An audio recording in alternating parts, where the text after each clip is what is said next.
মধ্যপ্রাচ্যে শান্তির আশা আবারও অনিশ্চয়তার মুখে। হরমুজ প্রণালীতে একটি পণ্যবাহী জাহাজে ড্রোন হামলার জবাবে ইরানের দক্ষিণাঞ্চলের সিরি বন্দরের কাছাকাছি ক্ষেপণাস্ত্র, ড্রোন মজুত কেন্দ্র এবং উপকূলীয় রাডার স্থাপনার হামলা চালানোর দাবি করেছে যুক্তরাষ্ট্র। মার্কিন সেন্ট্রাল কমান্ড এই হামলার বিষয়টি সুনিশ্চিত করেছে। এদিকে সামাজিক যোগাযোগ মাধ্যম এক্সে মার্কিন ভাইস প্রেসিডেন্ট জেডি ভ্যান্স বলেছেন, সাম্প্রতিক সমঝোতা বাস্তবায়ন নিয়ে মতপার্থক্য থাকলেও আলোচনার সুযোগ রয়েছে। তবে তিনি স্পষ্ট করে জানিয়েছেন, সহিংসতার জবাব সহিংসতার মাধ্যমেই দেওয়া হবে।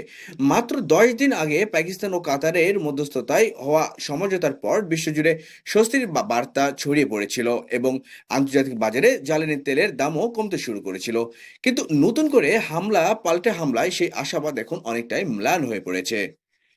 মার্কিন হামলার পরপরই মধ্যপ্রাচ্যে যুক্তরাষ্ট্রের সামরিক স্থাপনাগুলো লক্ষ্য করে পাল্টা হামলার দাবি করেছে ইরান। দেশটির ইসলামিক রেভলিউশনারি গার্ড কর্পস বা আইআরজিসি অভিযোগ করেছে, হরমুজ প্রণালীতে জাহাজ চলাচল তদারকির বিষয়ে সাম্প্রতিক সমঝোতা যুক্তরাষ্ট্রই লঙ্ঘন করেছে এবং আগ্রাসন অব্যাহত থাকলে আর কঠোর জবাব দেওয়া হবে। দুই পক্ষই একে অপরের বিরুদ্ধে যুদ্ধবিরতি ও চুক্তির শর্ত ভঙ্গের অভিযোগ তুলেছে। ফলে গত 17 জুন স্বাক্ষরিত সমঝোতা কতটা কার্যকর থাকবে তা নিয়ে দেখা দিয়েছে নতুন প্রশ্ন।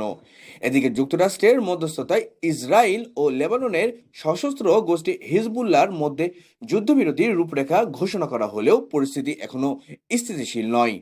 দক্ষিণ লেবাননের মার্কাবা শহরে নতুন করে ইসরায়েলি হামলার খবর পাওয়া গেছে, যা মধ্যপ্রাচ্যে সংঘাত আরও বিস্তৃত হওয়ার আশঙ্কা বাড়িয়ে তুলেছে।